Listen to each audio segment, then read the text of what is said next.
La célébration de la Pentecôte à Jérusalem avec la célébration des Vêpres au Cénacle présidée par les franciscains. À Jérusalem s'est tenu le 5e congrès international de la Pentecôte. La joie de la fête du Saint-Esprit se manifeste sous différentes formes. Une manifestation pacifique a conduit les écoles chrétiennes d'Israël devant le ministère de l'Éducation. Elles réclament les mêmes droits que les autres écoles. Des fidèles des États-Unis sont arrivés en Terre Sainte, accompagnés par le père Donald Calloway. Écho et impression d'un pèlerinage. Un olivier millénaire, considéré comme le plus ancien au monde, est la fierté d'un petit village près de Bethléem.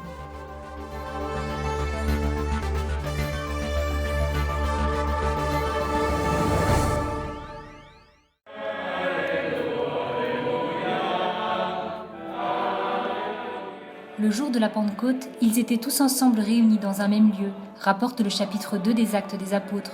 Aujourd'hui comme hier, les chrétiens de Jérusalem se sont réunis au Saint-Cénacle sur le mont Sion pour faire mémoire du mystère de la descente de l'Esprit Saint sur Marie et les apôtres. Célébrer la Pentecôte signifie célébrer la naissance de l'Église. Cela veut dire célébrer le don de l'Esprit Saint qui nous fait comprendre le chemin parcouru par toute l'histoire du salut et qui trouve son accomplissement dans le mystère du Christ. Les frères franciscains de la custodie de Terre Sainte se sont rendus en procession sur le mont Sion pour célébrer les secondes vêpres de la solennité, a présidé le vicaire custodial, le père Dobromir Jastal. Pendant la célébration, il a encensé à 2 reprises l'endroit où, selon la tradition, l'Esprit Saint est descendu.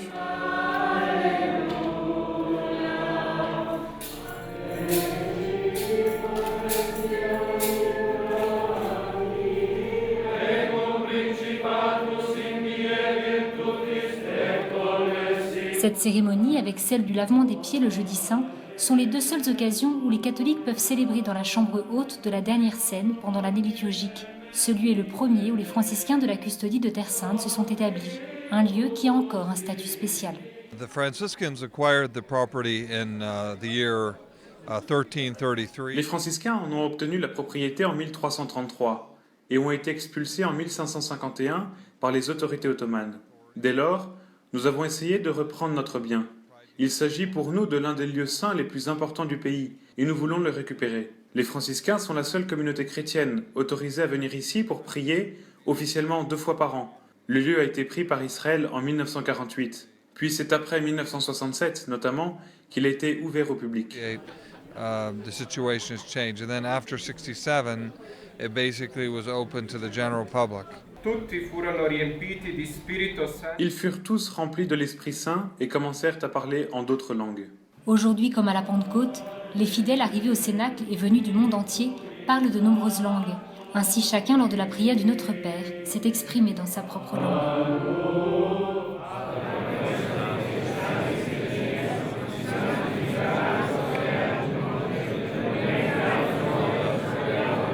Ils vivent l'émotion de représenter aujourd'hui l'église primitive de Jérusalem, tout en apportant également la richesse de leurs églises respectives.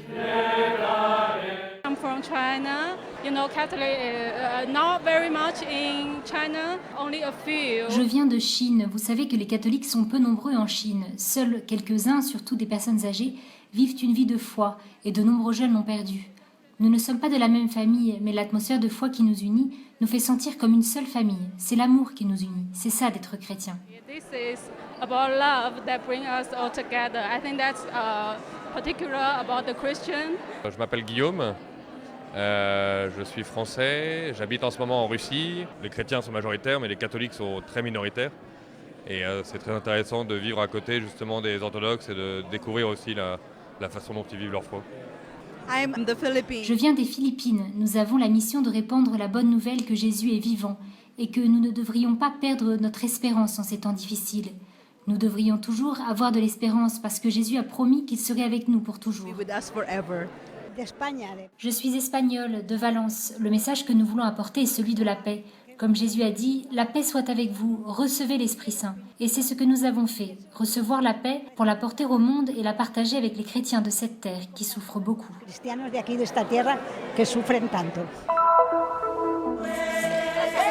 Un festival de couleurs, de danse et de méditation pour célébrer la Pentecôte. Nombreuses sont les manières d'exprimer la joie de la descente de l'Esprit Saint. A eu lieu à Jérusalem le 5e congrès international de la Pentecôte, qui a vu la participation de 450 Brésiliens, auxquels se sont unis un groupe d'Angola et du Portugal. 3 jours de travail accompagnés par la communauté Canção Nova et la communauté Obra de Maria.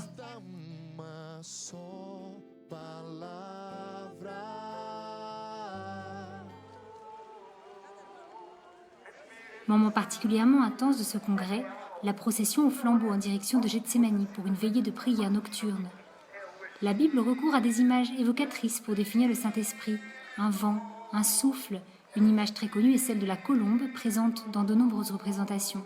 Ce qui compte le plus néanmoins, c'est la certitude que l'Esprit Saint continue à agir dans l'Église et dans le monde.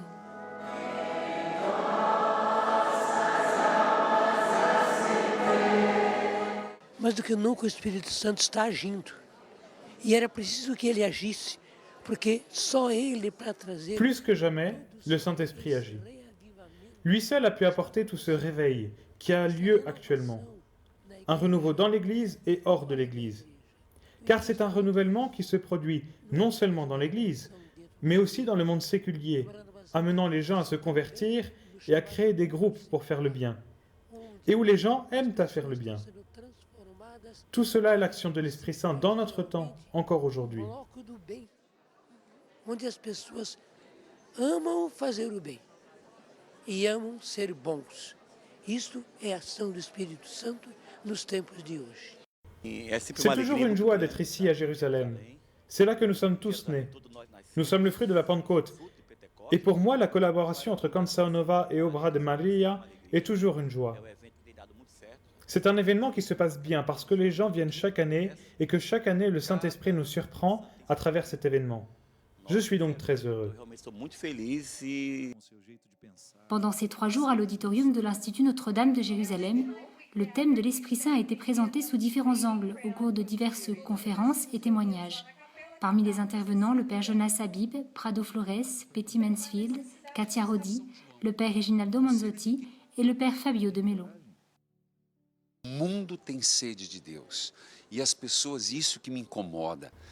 Le monde a besoin de Dieu. C'est ce qui me préoccupe. Les gens ont faim et soif appellent à l'aide.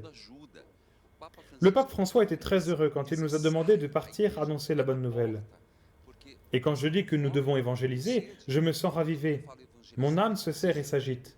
J'ai l'esprit missionnaire. Si je me taisais, les pierres parleraient. Le besoin de proclamer la parole de Dieu est très fort en moi. As pedras falarão. Isso é muito forte em mim, essa necessidade e esse apelo de Deus. Experiência única. Il s'agit d'une expérience unique. Depuis le début du pèlerinage, nous visitons les lieux saints. C'est une expérience unique, riche de l'Esprit Saint, et tous les Portugais que j'ai emmenés ici ont partagé avec moi la joie de vivre la Pentecôte en Terre Sainte et d'être avec des gens d'Angola et d'autres frères. C'est une expérience fantastique. É uma experiência fantástica. Estamos a viver Pentecostes na Terra Santa. Moment fort de partage culturel et spirituel, la participation des Angolais aux différentes célébrations. Nós estamos ensaiando agora o Tâmbula, né, que é o ofertório. Nous sommes en train de répéter pour l'offertoire. Chaque don vient de Dieu et retourne à Dieu. Nous nous préparons à présenter notre offrande au Seigneur pendant la messe. Nous sommes ici pour rendre grâce au Seigneur.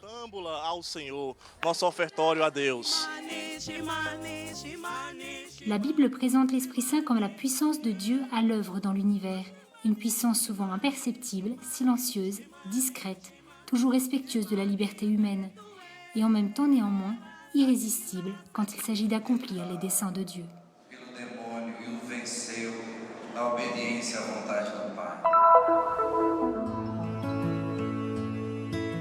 Plus de 600 parents, enseignants et élèves des écoles chrétiennes d'Israël ont manifesté mercredi 27 mai devant le siège du ministère de l'Éducation à Jérusalem.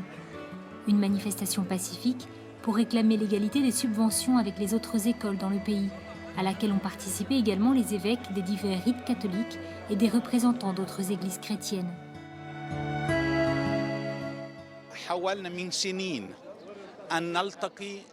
Depuis des années, nous avons essayé de rencontrer le ministère ou des hauts fonctionnaires du ministère, mais en vain. Depuis la fondation de ce pays, il existe le respect du pluralisme dans l'éducation pour chaque groupe ethno-religieux. Nous voulons que l'éducation chrétienne dans nos écoles soit respectée.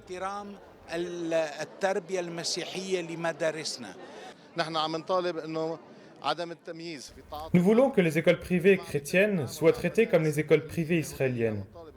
Puisque tous les élèves de nos écoles sont des citoyens d'un même pays, il n'y a aucune raison d'être à cette discrimination.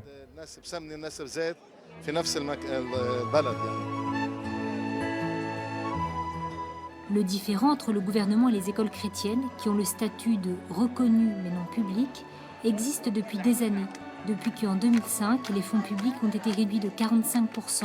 Cela a conduit à une augmentation des frais pour les familles. La situation s'est aggravée lorsque l'année dernière, de nouvelles réglementations du ministère ont imposé une limite à la contribution des familles. Un comité nommé par les écoles chrétiennes a tenté de négocier avec le gouvernement pendant 8 mois, mais le dialogue est resté stérile, si bien que les écoles chrétiennes ont choisi de descendre dans la rue.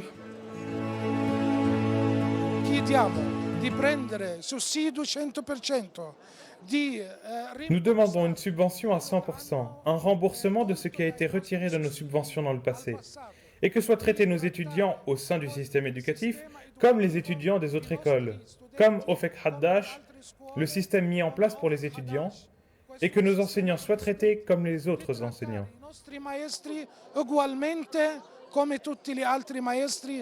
Nous sommes ici parce que nous croyons en Dieu et que nous croyons en la démocratie et nous espérons, grâce à la démocratie, réussir à faire valoir nos droits. Mes enfants étudient à l'école Terra Santa depuis de nombreuses années. Mon fils est en 7e et sa sœur en seconde. Toute réduction budgétaire a des conséquences sur les parents qui se trouvent obligés de payer l'école plus cher. Et c'est un coût si grand que de nombreuses familles se retrouvent incapables d'offrir à leurs enfants la possibilité de recevoir un enseignement de qualité. Je suis aussi une ancienne élève d'une école chrétienne. Nous avons porté cette affaire à l'attention de la Knesset. Notre objectif est de porter un profond débat à la Commission sur l'éducation. Il y aura également des réunions avec le ministère de l'Éducation pour faire pression, pour mettre fin aux nouvelles procédures et fournir un budget plus équitable et plus juste, comme les écoles le méritent. Avec leurs plus de 30 000 étudiants, de la maternelle à l'école secondaire, les écoles chrétiennes sont responsables de l'éducation d'une grande partie de la minorité arabe en Israël, chrétiens et non chrétiens. La plupart d'entre elles existaient avant la naissance de l'État d'Israël, grâce à des dons du monde entier, et offrent dans le classement qualificatif publié par le ministère un des niveaux les plus forts du pays.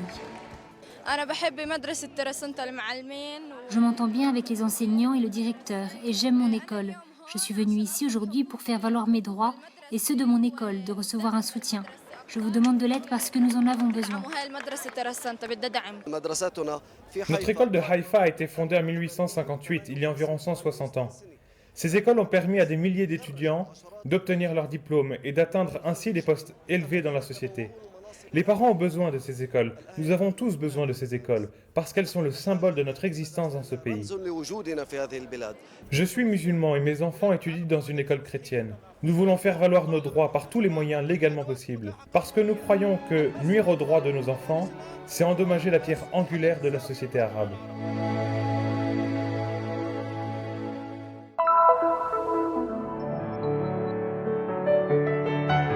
Le mot pèlerin vient de peregrinus en latin qui signifie celui qui court à travers les champs au-delà des frontières. Dans le christianisme et surtout dans le monde catholique, le pèlerin est celui qui, en recherche et en soif de profondeur, se rend dans les lieux saints pour toucher la présence divine. Je suis allé dans le monde entier lors de plusieurs pèlerinages en divers lieux. Mais c'est la première fois que je suis en Terre Sainte. Les gens m'ont dit que aller en Terre Sainte, c'est comme lire le 5e évangile. Vous savez, il y a Marc, Matthieu, Luc et Jean. Et là, c'est comme si l'on marchait à l'intérieur de la Bible. C'est vrai, c'est tellement vrai. Les choses que j'ai vues, les endroits que j'ai visités, les tableaux, les écrits, tout m'est familier, mais d'une manière complètement nouvelle. C'est vraiment une expérience incroyable. Telle est l'expérience d'un groupe de pèlerins américains venus parcourir la Terre Sainte sur les pas de Jésus en ce mois de mai, chacun avec ses propres motivations et chacun avec quelque chose de fort dans le cœur. Je voulais avoir une intimité avec le Seigneur et marcher là où il a marché. Étant catholique, la Terre Sainte est très précieuse pour moi. C'est la deuxième fois que je viens ici et je suis venue déjà il y a 4 ans avec les franciscains. Un mois, celui de mai, qui a une grâce particulière pour attirer les pèlerins, surtout à travers la figure de Marie, mère de Jésus et de chacun d'entre nous. Je me suis converti grâce à la Vierge Marie et je suis venu à aimer Jésus et l'Église à travers Marie. Lorsque nous avons vu d'où était Marie et ce qu'elle avait vécu, j'ai compris que c'est un pèlerinage extraordinairement marial. Tous ces lieux concernent Jésus d'abord et avant tout, mais aussi la Vierge. Et lorsque nous étions avec le groupe en Galilée et que nous étions à Nazareth, dans l'église de l'Annonciation, ce fut l'un des moments les plus forts pour moi personnellement. C'est ici que l'histoire a changé, là où Marie a dit oui, fiat, qu'il me soit fait selon ta parole. En ce moment historique où la peur est susceptible de stopper l'afflux des pèlerins, la présence de ce groupe américain, comme celle de beaucoup d'autres arrivés en Terre Sainte ce printemps, est un signe d'espoir et de reprise. C'est sûr, dans les nouvelles, nous entendons toujours parler de ces attaques, de ces bombes, mais il n'y a aucun danger. En fait, je me sens encore plus en sécurité. J'espère que tous auront la possibilité de venir ici. N'écoutez pas seulement les mauvaises nouvelles, venez en paix, c'est un pays magnifique, avec de beaux quartiers, des gens formidables de différentes cultures. On ne se sent en danger nulle part, où que l'on soit. Venez faire cette expérience et revenez ici, car une fois ne suffit pas. Je le recommande vivement. Nous sommes très en sécurité ici. Beaucoup de gens avant de venir me disaient « Mon père, je ne peux pas aller là-bas, c'est dangereux ». Et je leur disais « Non, c'est plus dangereux d'aller à Los Angeles ou à New York ». Maintenant que je mets des photos sur Facebook tous les jours pour dire « Nous sommes à tel endroit, nous sommes ici ou là, nous faisons telle ou telle chose » et que nous nous amusons tous sourire sans aucun problème, beaucoup de gens me disent « J'aurais dû venir, j'aurais dû faire ce voyage, j'aurais dû vous croire ». Je pense que les gens ne devraient pas être inquiets.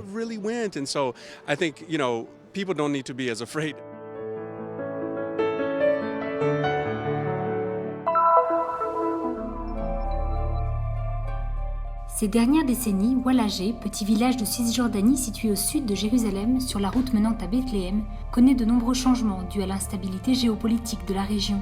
Seul un olivier semble avoir continué à exister, inchangé, pendant des centaines, voire des milliers d'années.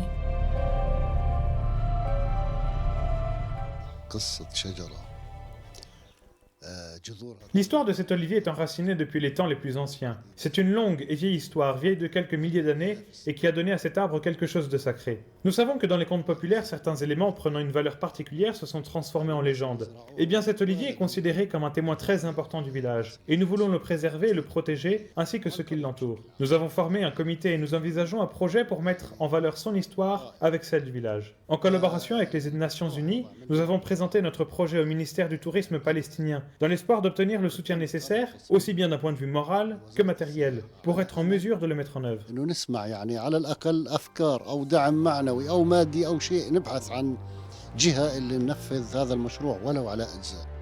L'arbre, considéré comme le plus ancien au monde et semblable à 10 oliviers mis ensemble, est d'environ 12 mètres de haut et de 25 de diamètre. Il couvre une surface de 250 mètres carrés, de telle sorte qu'à midi, son ombre recouvre le domaine tout entier.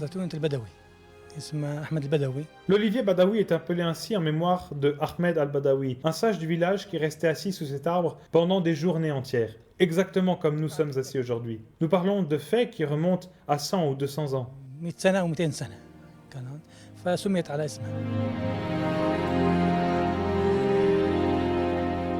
العمر الله بيعلم قدروا عدة خبراء اختلفوا منهم وزارتنا احنا وزارة.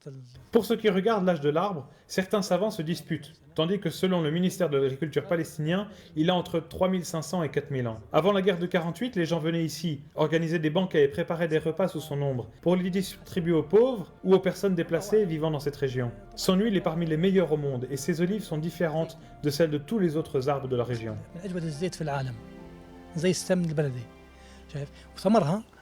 ما شاء الله يعني بيختلف عن الزيتون اللي في المنطقة.